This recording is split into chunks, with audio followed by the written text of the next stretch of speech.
नाशिकच्या पंचवटीत jogging track असलेल्या Shrikrishna garden समोर साकारलाय 7 मजली देवीदास हाईट प्रकल्प। मग येताय ना आजच आपला फ्लॅट बुक करायला देवीदास हाईट्स मध्ये। आमचा मोबाईल क्रमांक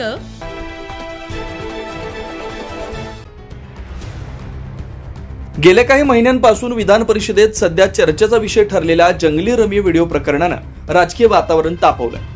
या व्हिडिओमध्ये तत्कालीन कृषी मंत्री माणिकराव कोकाटे मोबाईलवर रमी खेळताना दिसतात, ज्यामुळे सोशल मीडियावर हा व्हिडिओ प्रचंड प्रमाणात व्हायरल झाला।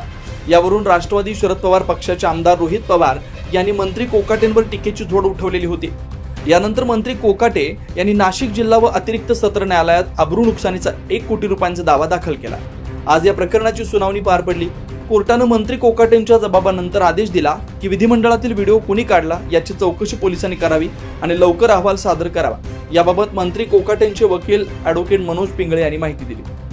माणिकराव कोकाटे साहेबांचा मागच्या वेळेस व्हेरिफिकेशन झालं, त्याच्यानंतर आज कोर्टाने ते व्हेरिफिकेशनवरचा आधार आणि बेस घेऊन 202 सीआरपीसीच्या जुन्या सीआरपीसीच्या कलम 202 प्रमाणे पोलीस इन्क्वायरीची ऑर्डर इनिशिएट केलेली आहे। त्याच्यामुळे आता पोलीस इन्क्वायरी होईल आणि त्याचा रिपोर्ट न्यायालयासमोर सबमिट होईल।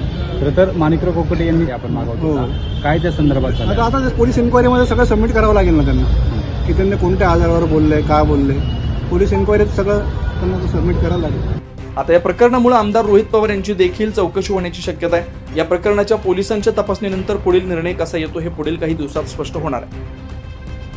9 न्यूज महाराष्ट्र ब्युरो, नाशिक।